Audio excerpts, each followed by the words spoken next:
자, 우리가 지난 종료주일에 1절에서 8절까지의 말씀을 드렸습니다. 자, 첫 번째 주신 메시지는 뭐였어요? 하나님은 성실하고 정직함으로 말씀 속에서 살기 위해서 발버둥 치는 성도들을 기뻐하시며 그들에게 페이버를 내리신다라고 주님께서 그렇게 말씀하십니다. 먼저 1절에서 4절을 통해서 요셉과 두 간원장의 만남에 대해서 말씀합니다. 이 술 맡은 간원장, 떡 맡은 간원장, 이 사람들이 그냥 단순히 우리가 알고 있는 우리 조선시대의 무슨 그 어떤 숙수나 그 다음에 이제 그런 요리사 이런 정도가 아니다고 말씀을 드렸습니다. 이 사람들은 왕의 최측근 중에서도 측근, 가장 왕이 신뢰하고 믿는 사람들, 무슨 말이에요? 권력자들 중에서도 권력자인 사람들, 이렇게 이제 이해를 해야 합니다. 자, 그런 사람들이 감옥에 들어와서 요셉을 만나게 된 거예요. 자, 이 사실을 통해서 하나님께서 우리에게 두 가지를 말씀했어요. 첫 번째는 성도는 인내함으로 때를 기다릴 줄 알아야 된다라는 거예요. 그 긴 세월, 자 보세요. 우리가 요셉의 인생, 여기까지 온 요셉의 인생을 한마디로, 한 단어로 한번 정리를 해봐요.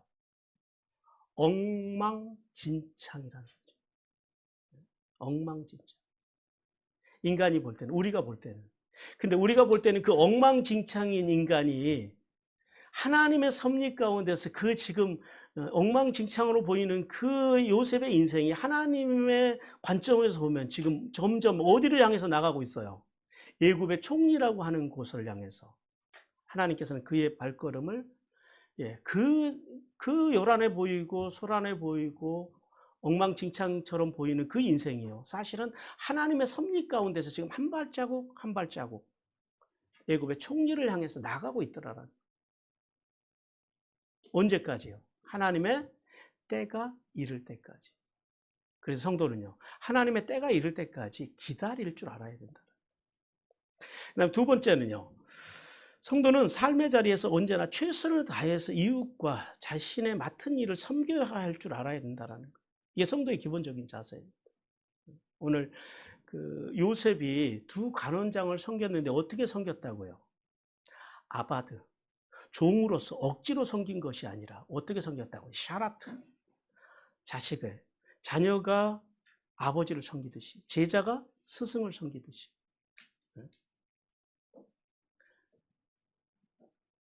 주의 종들이 하나님을 섬기듯이 그렇게 섬겼다고요. 마음을 다해서. 그러니까 엉터리로 대충 섬기지, 어거지로 섬기지 않았다라는 거예요. 자기가 맡은 일에 그만큼 최선을 다해서 섬겼다라고 그렇게 말씀합니다. 그 다음에 5절에서 8절을 통해서 꿈으로 인해서 근심하는 두 간원장에 대한 말씀을 주시는데요. 이 사실을 통해서 하나님께서는 세 가지를 우리에게 말씀하셨어요. 첫째, 모든 꿈은 다 하나님께로부터 오는 것이 아니다라는 거예요. 그래서 꿈에 대해서 세 가지를 말씀했어요. 첫째는요, 자연적인 꿈이 있습니다. 자연적인 꿈. 우리가 살아가면서 그냥 자연스럽게 만나는 꿈이 있어요. 그러니까 우리가 어떤 생각하는 것, 우리가 걱정하는 것, 근심하는 것, 그런 것들이 꿈으로 나타난다는 거죠. 그다음 두 번째는 거짓된 꿈이 있습니다. 그리고 마지막 세 번째는 하나님께로부터 오는 꿈이 있어요. 그러니까 꿈이라고 해서 다 믿어서는 안 된다는 거. 구별할 줄 알아야 돼요. 이게 어떤 꿈인지. 그리고 두 번째는 성도는 이웃의 삶에 관심을 가지고 살아야 됩니다. 자, 감옥에 갇혀서 자기도 고단한 요셉. 그 요셉이요, 아침에 가서 보니까 두 간원장의 얼굴을 살폈다라는 거예요. 그들의 삶에, 자기보다 훨씬 나은 삶을 살아온 그 삶에 요셉이 관심을 가졌다라는 거예요. 그래서 성도는요, 우리가 섬기고 있는 주변의 이웃들의 삶에도 관심을 가져야 됩니다. 그리고 세 번째, 모든 인생의 답은 하나님 안에 있다라고 말씀했습니다. 꿈을 해석하는 능력, 그 능력이 어디 있다고요? 하나님께 있다라는 거예요. 자, 오늘 이제 두 번째 주시는 메시지입니다. 같이 읽겠습니다. 시작. 하나님께서는 하나님이 행하실 일을 기대하며 감사함과 믿음으로 살아가는 성도들을 기뻐하신다. 하나님은 어떤 사람을 기뻐하신다고요? 하나님의 행하실 일들을 기대하는 사람. 그리고 감사와 믿음으로 살아가는 사람. 자, 9절에서 19절 말씀을 통해서 간원장들의 꿈을 해석해 주는 요셉에 대해서 말씀합니다. 자, 하나님께서는 요셉이 두 간원장의 꿈을 듣고 그들의 꿈을 각각 해석해 줬다 그래요. 자, 첫 번째, 술 맡은 간원장의 꿈의 내용입니다. 꿈은 전체적으로 세 가지입니다. 첫 번째는 뭐예요? 자기 앞에 뭐가 있었더래요? 포도나무가 있었는데, 두 번째는요, 그 포도나무를 보니까 가지가 세 개가 있어요. 거기에서 싹이 나고 꽃이 피고 그리고 포도 열매가 맺는 것을 보았다라는. 그리고 보니까요, 세 번째 본 것은 뭐예요? 그 포도를 따서 즙을 내어서 바로의 잔에 채워서 그것을요, 바로에게 바치는 꿈을 꿨다라는. 자, 요셉 해석은 이러합니다. 자, 포도나무는 그의 직업을 이야기해요. 그 다음에요, 포도나무에서 세 개의 가지는요, 3일, 나를 이야기합니다. 그러니까 꿈을 꾼 3일 후에 그가 다시 직무에, 원래 하던 그 직무에 복직될 것이라고 하는 소망의 해석을 내려줍니다. 자, 그런데 14절에 보니까요, 꿈을 해석해 준 요셉이 그 술 맡은 간원장에게 세 가지를 요청을 해요. 그런데 그 태도를 보셔야 돼요. 요청을 하는 게 내용이 아니라 그의 태도가 어떤 태도냐라는 거예요. 겸손함이더라는 거죠. 세 가지를 요청하는데, 첫째는 나를 기억해 달라라는 거예요. 그다음에 두 번째는요, 자신에게 은혜를 베풀어 달라고 하는 거예요. 자, 어떤 은혜를 말을 했을까요? 여러분 같으면 어떤 은혜를 요구하겠어요? 저 같으면 페이버를 요구할 것 같아요. 내가 이렇게 당신한테 해줬으니까 당신도 나한테 내가 해준 것이 당신 보시기 좋으면 나한테 이만큼 은혜를 갚아주세요라고 했을 것이라고 생각을 하는데, 사실은 원문에 보면 했어야 됩니다. 그래서 겸손이라고 그러는 거예요. 그 다음에 세 번째는요, 바로에게 자신의 처지를 구해가지고 자신을 이 보디발의 집에서 꺼내달라는 거예요. 이 말 속에서 어떤 의미를 찾습니까? 합법이요. 당신이 가지고 있는 힘을 가지고 나를 어떻게 좀 꺼내달라고 하는 것이 아니라 바로에게 정확하게 재판을 받게 해줘서 합법적으로 나를 꺼내달라는 거예요. 불법이 아니고요. 자, 그러면서 요셉은 자신의 출신과 그리고 자신이 무죄와 그리고 자기는 여기에 감옥에 갇힐 만한 일을 하지 않았다라고 그렇게 그에게 진술을 합니다. 자, 그리고 그 이야기를 듣고 있던 떡 맡은 간원, 술 맡은 간원의 꿈 해석이 좋다라는 소식을 듣고 떡 맡은 간원도요, 요셉을 불러서 자신의 꿈 해석을 부탁합니다. 그의 꿈도 세 가지예요. 첫째는요, 자신의 머리에 흰떡 광주리, 새 광주리가 있었다라는 거예요. 그런데 맨 위에 광주리는 바로에게 바칠 특별한 다양한 음식인데, 세 번째는요, 뭘 봤어요? 그 광주리에 새들이 와서 그 광주리에 있는 떡을 먹었더라는 거예요. 해석은 이러합니다. 역시 떡은요, 그의 직업과 관련이 있고요, 새 광주리는요, 3일 날짜와 관련이 있습니다. 그리고 3일 후가 되면은 떡 맡은 관원장의 목을 바로가 벨 것이고, 그리고 그 시체가 나무에 매달려서 새들의 먹이가 될 거라는 거예요. 그런데 이게요, 굉장히 이 사람들한테는, 예굽 사람들한테는 무서운 형벌이에요. 왜 그러냐면, 기본적으로 예굽 사람들은 어떤 사상을 가지고 있냐면 부활 사상을 가지고 있어요. 여러분, 부활 사상이 기독교만 있는 게 아니에요. 이 예굽 사람들도 부활 사상을 가지고 있어요. 그래서 예굽에서 이렇게 여행을 가면은 박물관에 가면 뭐를 많이 볼 수 있어요? 미라요. 그래서 미라를 만드는 거예요. 그래서 미라를 만들어서 그 시신을 보존함으로 인해서 나중에요, 그 몸을 입고 다시 부활하게 될 것이라고 하는 부활 사상이 있대요. 그런데 문제는 뭐예요? 목이 잘려주고 몸이 새들의 먹이가 된다라고 하는 것. 이것은 그러니까 애굽 사람들에게는 보통 형벌이 아니죠. 극한 형벌입니다. 다시 부활할 수 있는 몸을 잃어버리는 형벌이니까. 자, 성도 여러분, 이 본문을 통해서 하나님께서 우리에게 크게 세 가지를 말씀합니다. 첫 번째, 성도는 하나님을 경외할 때만 삶의 지혜를 얻게 된다는 사실을 알아야 돼요. 왜 그러냐면, 자, 두 간원의 꿈을 듣고 오늘 요셉이요, 주저함이 있어요, 주저함이 없어요? 꿈을 해석하는데 일체의 주저함이 없습니다. 예, 보통 사람들 같으면 그 꿈을 듣고 잠깐만요. 내가 가서 하나님 앞에 좀 기도 좀 해보고요라고 말을 할 수 있다든지, 아니면 내가 그 꿈에 대해서 좀 공부 좀 해보겠습니다라고 말을 할 수 있잖아요. 근데 요셉은 그 자리에서 바로 그냥 해석을 해줘요. 근데 더 재밌는 게 있어요. 성경 어디에서도 요셉이 다른 사람들보다 특별하게 똑똑했다, 다른 사람들보다 뭐 학식이 높았다든가 이런 기록이 없어요. 그리고 더 재밌는 것은 요셉이 꿈을 해석하는 능력을 어디서 배웠다든지, 꿈을 해석하는 능력이 탁월했다, 이런 거는 없어요. 근데 요셉은요, 오늘 본문에 보니까요, 서슴없이 전문적인 지식이 없었음에도 불구하고 꿈을 해석합니다. 자, 그러면 이런 요셉의 꿈 해석의 능력이 어디에서 왔을까요? 전문적인 지식도 아니고, 무슨 뭐 어떤 분들처럼 무슨 막 신령한 은사를 받은 것도 아니고, 기도원에 가서. 근데 왜 요셉은 이렇게 서슴없이 꿈을 해석해 줄까요? 전체적으로 하나님의 말씀을 봤을 때 요셉이요, 경외함입니다. 누구를 경외하며?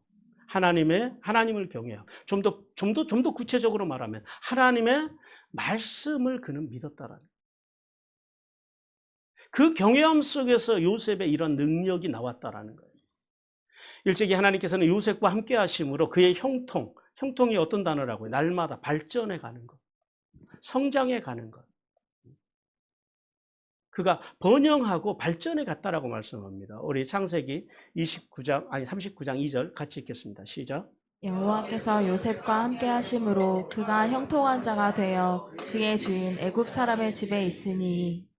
예, 요셉의 지혜는 하나님을 경외하면서 오는 형통의 일환이었다라는. 오늘날도 어떤 사람들은 꿈을 해석하고 미래를 볼 수 있는 능력이요, 특별한 사람들에게만 있다고 생각합니다. 특별한 은사적인 접근을 많이 해요.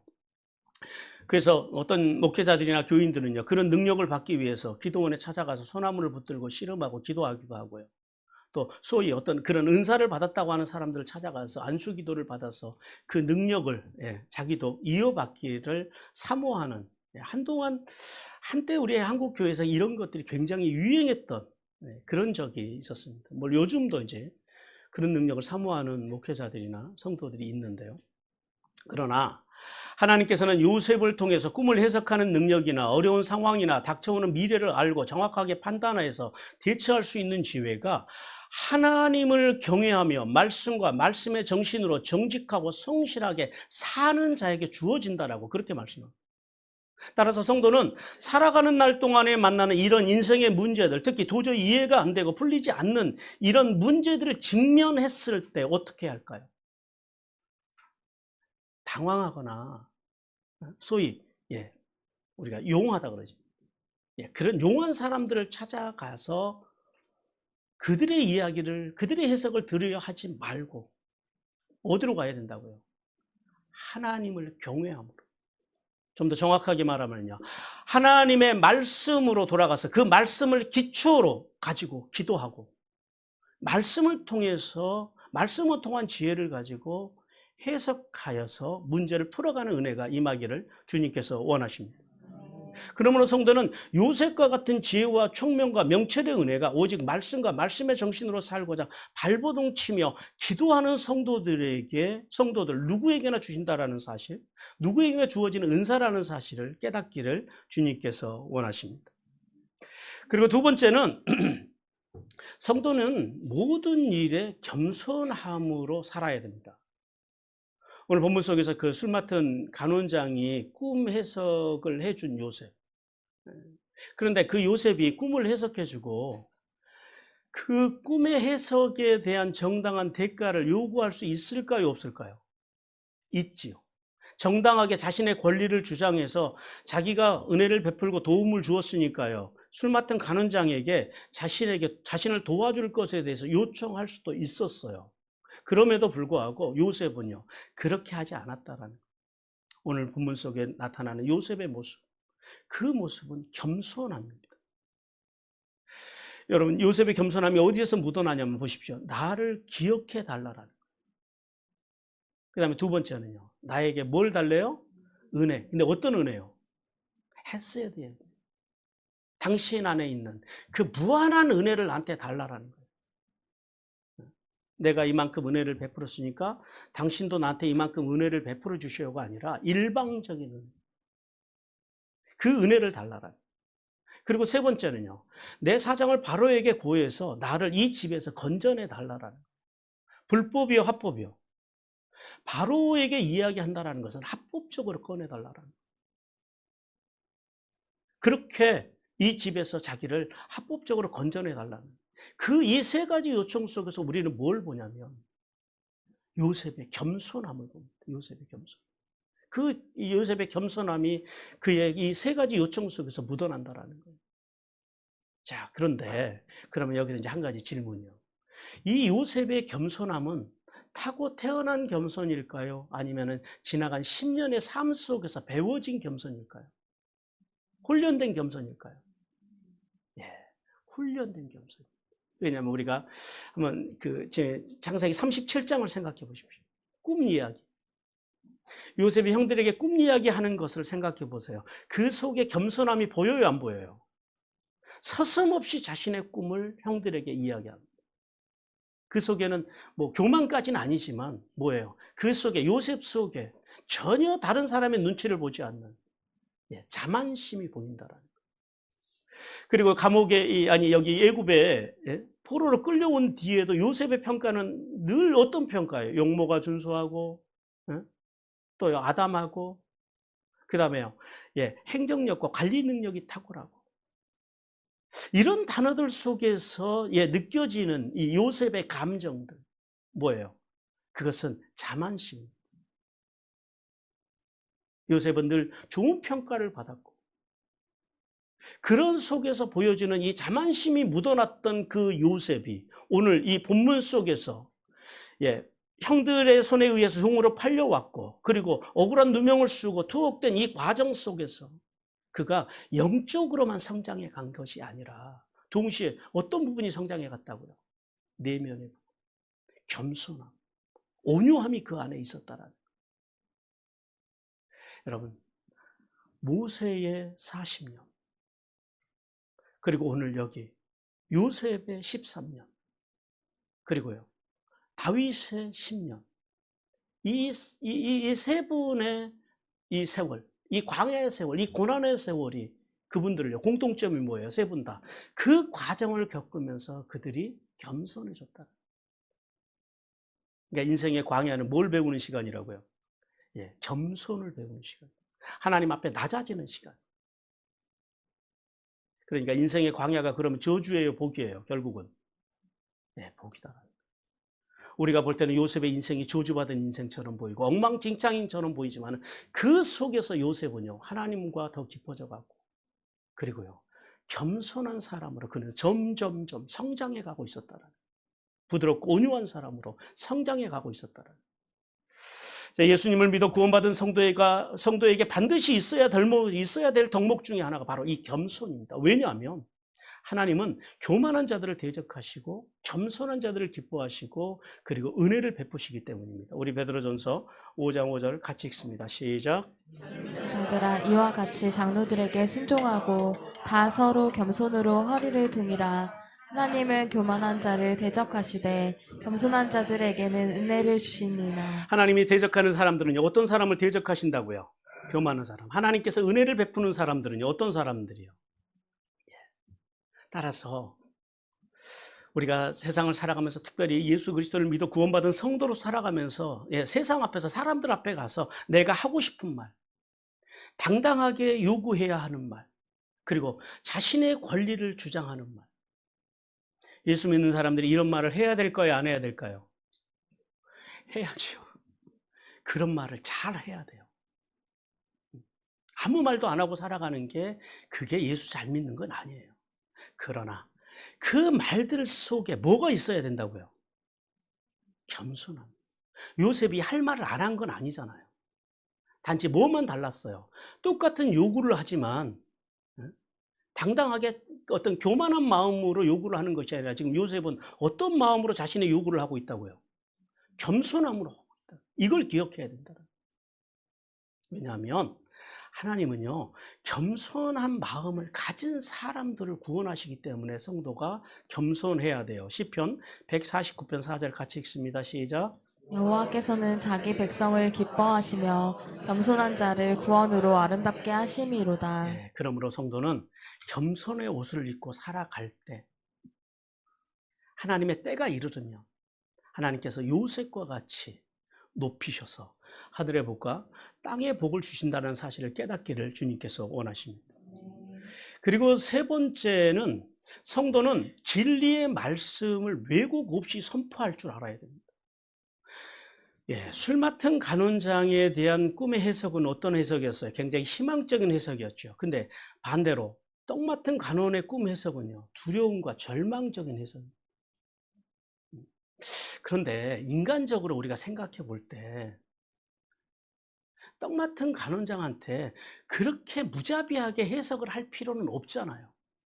어차피 죽을 건데 3일 뒤면 그의 마음이라도 좀 편하게 해주고, 그러니까 좀 적당하게 좀 얼버무려 가지고 꿈을 해석해 줘도 되잖아요. 그런데 오늘 요셉의 해석을 보십시오.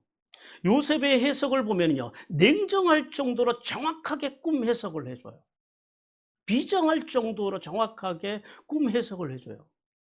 왜 그렇게 요셉은 이렇게 비정하게, 아니 좀 좋은 일에 정직해야지, 응? 좋지도 않은 일에 왜 이렇게까지 정직할 필요가 있느냐라는 거예요. 왜 그럴까요? 왜 요셉은 이렇게 비정하리만큼 정직하게 떡 맡은 간원의 꿈을 해석해 줬을까요? 왜요? 하나님 말씀입니다. 인간적인 자기 생각을 이야기한다 그러면 요셉도 적당하게, 우리가 소위 말해서 그러죠. 백색 거짓말이라고 그러죠. 살리기 위한 거짓말. 그러니까 개인의 말이라면 어쩌면 요셉도 이렇게까지 잔인할 정도로 정확하게 해석을 안 했을 것 같아요. 그런데 요셉의 입장에서는 그럴 수가 없다라는 거예요. 왜요? 이 꿈 해석은 자기가 하는 해석이 아니라 누가 해주신 거예요? 하나님이요. 하나님의 말씀이라는 거예요. 하나님의 말씀. 그래서 그는 그 떡 맡은 간원장을 향하신 하나님의 뜻이며 하나님의 말씀이었기 때문에 요셉은요, 이렇게 냉정할 정도로 정직하게 하나님의 뜻을 전했다라는 거예요. 하나님께서는 오늘도요, 이렇게 하나님의 말씀이면 말씀 앞에서 정직하게 살아가고 정직하게 말씀을 전할 수 있는 목회자들이나 성도들을 찾고 계십니다. 사실 이 저를 비롯한 많은 목회자들이 고민하는 것 중에 하나가 설교를 준비할 때마다 늘 이렇게 주저주저하는 부분이 있어요. 어떤 부분일까요? 이 말씀을 전하면 누가 상처를 받을 텐데, 혹시 이 말을 듣고 그분이 교회를 안 나오면 어떡하지? 이런 고민들을요, 목회자들은 늘 해요. 여러분, 제가 왜 강해 설교를 하는 줄 아십니까? 하나님의 말씀을 한 권을 통째로 성도들에게 전해주자고 하는 그런 의미도 있고요. 그리고 그 속에 또 한 가지 숨어 있는 건 뭐냐면, 그런 논쟁을 없애게 하기 위해서 말씀을 그냥 이렇게 쭉 풀어가는 거예요. 한 권을. 왜냐하면 이렇게 본문을 건너떠서 주제 설교를 하다 보면은요. 그래서 이제 그런 오해들을 하죠. 목사님이 나 들으라고 하는 소린가? 물론 여러분 들으라고 제가 설교를 하지 다른 사람들 들으라고 하지 않으니까 그 말은 틀린 말은 아니에요. 근데 문제는 뭐예요? 콕 찍어가지고 나만 들으라고 한 소린가? 이제 이렇게 해석을 하면 문제가 생긴다라는 거죠. 그러나 이렇게 쭉 본문을 따라가면서 하는 강의 설교는요, 최소한 그런 오해들을 뭐 전혀 없앨 수는 없지는 않겠습니다만은 훨씬 더 반감을 시킬 수 있다라는 거예요. 하지만 하나님께서는 성도들이 듣기 싫어해도 하나님의 말씀이면 단호히 전해야 한다라고 말씀합니다. 왜냐하면 그래야지 성도들에게 죄에 대해서, 의에 대해서, 심판에 대해서, 세상을 책망하는 말씀을 바르게 전할 때 우리가 성도들이 하나님 앞에 슈브, 회개하고 돌아가야 할 부분들은요, 돌아오게 하는 것이고, 그리고 나가야 할 방향은요, 정확하게 나갈 수 있게 해준다라는 거예요. 하나님의 말씀 앞에서 목회자가 주저주저 하는 것은, 전해야 할 말씀을 전하지 못하는 것은 그 직무유기입니다. 그건 하나님 앞에서 책망받을 일이라는 거예요. 그리고 결국은요, 성도들을 살리는 것이 아니라 결국은 죽이는 거라는 거예요. 왜요? 성도들이 들어야 할 하나님의 말씀을 제대로 못 듣고 쉬고 회개하지 않으면요, 돌아오지 않으면 그 영혼이 지옥 가는데 그 영혼의 책임은 누가 지냐라는 거예요. 목회자가 져야죠. 그러지 않기 위해서는 아파도 힘들어도, 설령 뭐 어떤 교인이 시험에 들어서 교회를 떠나는 한이 있더라도 목사는요, 전해야 할 하나님의 말씀을 전하라고 주님께서 말씀합니다. 그래야지 성도들을요, 무사하게 천국까지 안착시킬 수 있다는, 이게 사명이에요.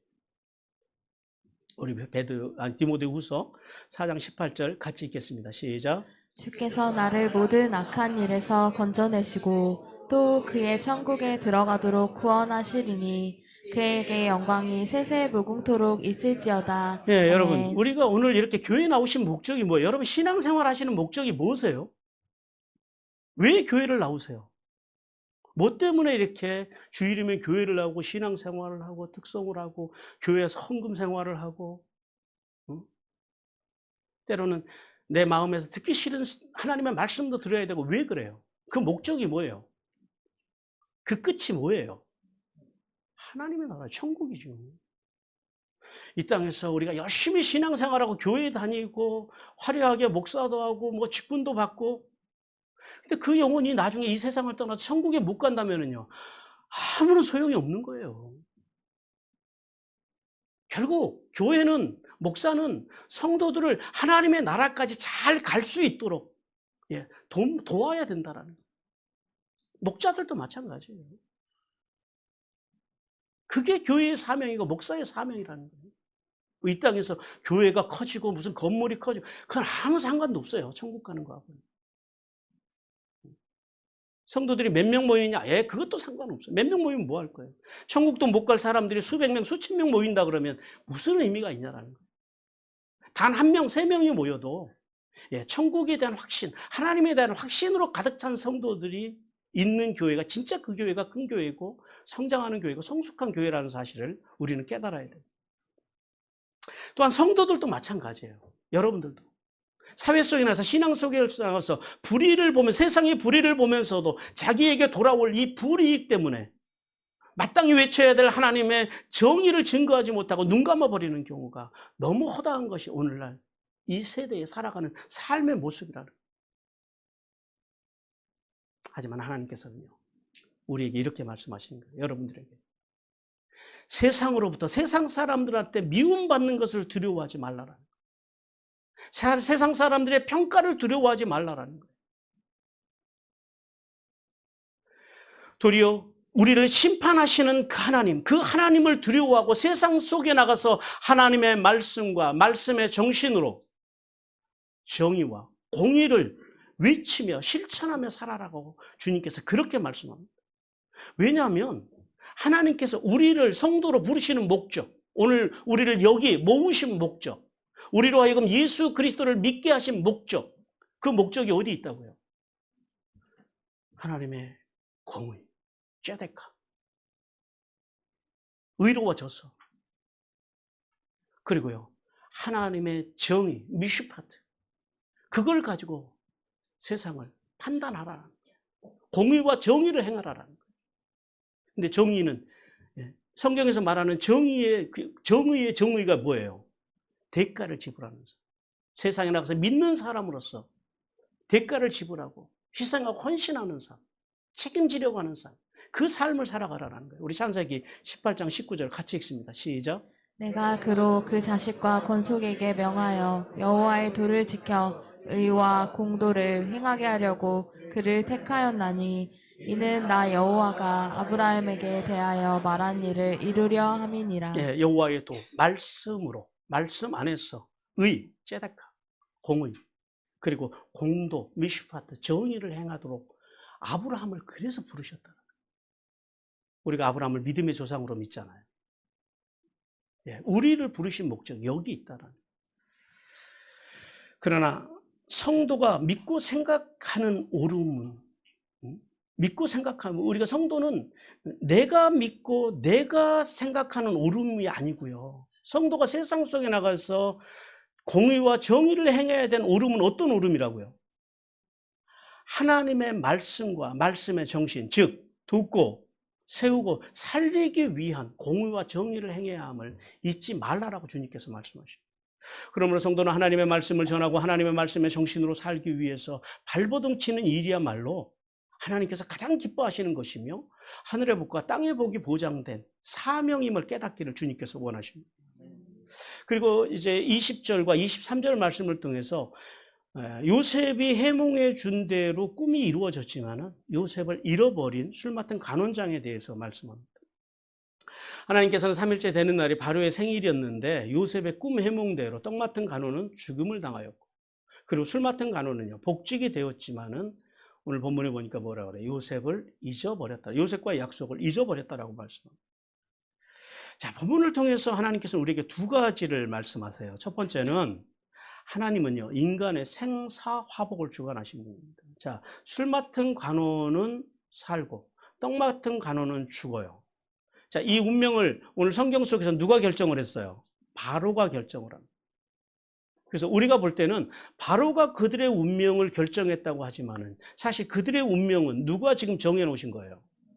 예, 하나님이 이미 말씀하셨다라는 거예요. 이 사실을 통해서 우리가 알아야 되는 건 그거예요. 인간의 생사화복은 어떤 힘 있는, 권력 있는 그런 사람들에 의해서 결정이 되는 것이 아니라 하나님의 섭리 가운데 있다라는 거예요. 즉 하나님께서 허락지 아니하시면 보잘것도 없어 보이는 참새 한 마리도 땅에 떨어질 수 없다라는 사실을 우리는 깨달아야 됩니다. 마태복음 10장 29절 같이 읽습니다. 시작. 참새 2마리가 한 아사리온에 팔리지 않느냐? 그러나 너희의 아버지께서 허락하지 아니하시면 그 하나도 땅에 떨어지지 아니하리라. 따라서 성도는 살아가면서 진짜 성도가 두려워해야 할 것. 우리가 의식하고 진짜 살아야 할 것이 무엇인지 이걸 알아야 돼요. 예, 세상의 권력자나 내 어떤 직장 안에서 어떤 연봉이나 이제 내 어떤 고가 평가라는 직장 상사나 그다음에 내 주변에 있는 어떤 사람들의 평가나 인기가 아니다라는 거예요. 우리의 영혼을 천국으로도 보내실 수 있고 우리의 영혼을 지옥으로도 보내실 수 있는 그 하나님. 그 하나님을 두려워하라라고 말씀합니다. 우리 마태복음 10장 28절 같이 읽습니다. 시작. 몸은 죽여도 영혼은 능히 죽이지 못하는 자들을 두려워하지 말고 오직 몸과 영혼을 능히 지옥에 멸하실 수 있는 이를 두려워하라. 그러므로 성도는 정당한 권력을 가진 권력자들 그리고 직장의 상사들, 이웃들을 존중하고 공경하는 자세를 가지고 살아야 돼요. 그러나 우리가 일상을 살아가면서 진짜 우리가 두려워하고 우리가 진짜 공경하고 살아야 될 분은 누구냐면 만물을 운행하시고 인간의 생사화복을 주관하시는 하나님. 그분을 경외하는 삶이 우리의 삶의 최우선이라는 사실을 깨닫기를 주님께서 원하십니다. 그리고 두 번째는 성도는요 은혜를 갚으려고 하는 자세를 가지고 살아야 합니다. 술 맡은 간원장이 복직을 한 다음에 어떻게 했대요? 요셉을 기억했대요? 기억하지 못했대요? 예, 요셉이 자신에게 베풀어줬던 그 은혜를 다 잊어버렸다라는. 성경에는 요셉을 왜 잊어버렸는지에 대한 기록은 없습니다. 그러나 우리가 이제 추정을 해보면 이제 고위 관리로 복직이 되고 자신의 이렇게 신분과 자신의 처지와 자신의 생활이 옛날대로 회복을 하고 나니까 감옥에서 만났던 그 하찮아 보였던 그 히브리 종, 그 젊은 종에 대한 기억이요. 그의 가치가 감옥에서 꿈을 해석해 줄 때는 그가 엄청 커 보였는데 막상 자기가 배가 부르고 나니까요. 그의 가치가 그렇게 바로에게 가서 그에 대해서 말을 해야 될 만한 그런 가치가 아니라고 생각을 합니다. 그랬을 것이라고 추정을 해봅니다. 근데 반대로요. 요셉의 마음은 어땠을까요? 저는 제가 이 요셉의 인생 가운데서 요셉이 지금 종으로 와서 지금 거의 여기가 10년째거든요. 10년 동안 종으로 살면서 저는 요셉에게 여기가 제일 힘든 시간이 아니었을까라는 생각을 해봤어요. 왜요? 지금까지 10년 동안은 요셉에게 꿈도 희망도 없었어요. 그냥 종으로 하루하루 인정받으며 살아가는 게 그게 유일한 희망이고 꿈이었다라는 거예요. 그런데 감옥에서 보디발도 어떻게 할 수 없는 막강한 권력을 가진, 애굽의 권력을 가진 왕의 최측근 중에 측근인 사람을 만났잖아요. 여러분 같으면 어떠시겠어요? 그 사람을 내가 도와줬어요. 그에게 은혜를 내가 베풀었어요. 잊지 못할 은혜를 베풀어 줬어요. 기대, 희망. 이제 내가 그 사람을 도와줬으니까 이 사람이 나가면 바로에게 이야기해서 나를 이 보디발의 집에서 꺼내줄 수 있을 것이라. 그래서 내가 어쩌면 고향으로 돌아갈 수 있겠다고 하는 희망을 요셉은 이 타이밍에서 처음으로 품어봤을 거라는 생각을 해봅니다. 그래서 이 시간, 2년이라고 하는 시간이, 그 시간이 요셉에게는요, 엄청나게 길었고 힘들었을 시간이라는. 그런데 그의 기대는요, 잊혀짐으로 돌아왔다는. 언제까지요? 바로가 꿈을 꾸기까지. 우리 창세기 41장 1절 같이 읽습니다. 시작. 만 2년 후에 바로가 꿈을 꾼즉 자기가 나일 강가에 서 있는데 만 2년이요. 그러니까 햇수로는 몇 년이에요? 3년. 그 3년이라고 하는 세월이 요셉에게 참으로 힘들었을 거예요. 여러분, 왜 술 맡은 간원장이 요셉을 잃어버렸을까요? 평가, 가치. 요셉을 그만한 가치로 여기지 않은 거예요. 그 술 맡은 간원장은 어찌 보면 인생의 최대의 실수를 한 거죠. 애굽의 총리가 될 가치를 가진 요셉을 몰라보는 인간의 한계. 자, 하나님께서는 이 술 맡은 간원장의 이 배은망덕한 태도를 보면서 우리의 삶의 자리를 돌아보라라고 말씀합니다. 은혜를 입었으면 감사하고 갚으려고 하는 것이 보통 사람들의 삶의 태도입니다. 우리는 어떻습니까? 우리는 독생자 아들 예수 그리스도를 보내신 하나님의 사랑 안에서 구원의 은혜를 받았으면서도 그 은혜를 기억하고 감사함으로 갚으려는 태도로 살아가고 있습니까? 아니면 그 은혜를 잃어버리고, 받은 은혜를 잃어버리고 내가 서운한 것, 아니면 더 큰 은혜를 주시지 않는다고 마음이 불편해하고 원망하고 그렇게 살아가고 있지는 않느냐라는 거예요. 많은 사람들이요, 삶의 어려움이 오면 어떻게 해요? 하나님 앞에 서운합니다. 뭐라고 서운해요? 하나님, 요 고비만, 이 시간만, 이 인생의 문제만 해결해 주시면, 넘어가면 어떻게 하겠다고요?